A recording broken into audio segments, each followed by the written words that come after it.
இதுவரைக்கும் நாட்ல எவ்வளவோ கட்சி மீட்டிங் நடந்திருக்கு. எவ்வளவோ கட்சி ஆரம்பிச்சிருக்காங்க. எவ்வளவோ கட்சியோட சின்னம் இருக்கு, கொடி இருக்கு. அதெல்லாம் யாருங்க குடுப்பா? அந்த கட்சிக்காரவங்க, தொண்டர்கள்லாம் ஏதாவது ஒரு தலைவரோட பிறந்த நாளு, இல்ல கட்சியோட மீட்டிங் நடக்குது அப்டின்னா, அந்த கொடியவோ, இல்ல அந்த சின்னத்தையோ எல்லாருக்குமே ஃப்ரீயா தான் குடுப்பாங்க. ஒரு நோட் புக் குடுப்பாங்க, அதோட கொடி குடுப்பாங்க, அதோட சின்னம் குடுப்பாங்க. எல்லாருமே பார்த்தீங்கன்னா, சும்மா தான் குடுப்பாங்க. ஆனா, ஒரு ஊர்ல மீட்டிங் நடக்க போகுதுன்னு தெரிஞ்சு, அந்த கொடியவும், அந்த சின்னத்தையும் சேல்ஸ் பண்ற அளவுக்கு வந்திருக்கு அப்டின்னா, அது நம்ம டிவிகே கொடியா மட்டும் தாங்க இருக்கும்.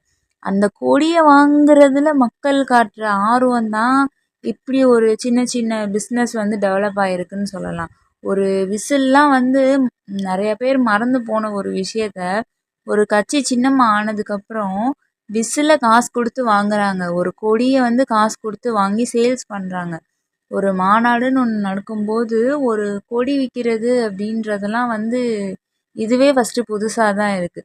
அது கட்சி மேல ஆர்வமா? இல்ல அவர் மேல இருக்க ஒரு தனிப்பட்ட பிரியமா? இல்ல நம்ம அத வாங்கணும் அப்படின்ற நமக்கான ஒரு ஆசையான்னு தெரியல.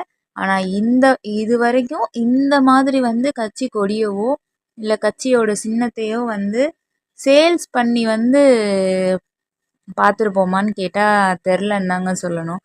ஸோ இதுவும் பார்த்தீங்கன்னா, ஒரு ஒரு தனிப்பட்ட மனிதன் மேல எவ்வளோ மக்கள் ஆர்வம் காட்டுறாங்க. அவங்களோட அன்ப செலுத்துறதுக்கு அவங்க என்னெல்லாம் செய்ய ரெடியா இருக்காங்க. அப்படின்றத இது கொஞ்சம் நல்லாவே தெரியுது. நல்லா தான் இருக்கு பார்க்க. ஸோ அவங்களால ஒரு சின்ன சின்ன பிஸ்னஸ் டெவலப் ஆனா, அதுவும் இன்னும் நல்ல நல்ல விஷயம் தான். ஆனா கட்சி கொடியவும், சின்னத்தையும் கையில வச்சுக்கிட்டு தவறா மட்டும் எதுவும் பண்ணாம இருங்க. அதுவே போதும்.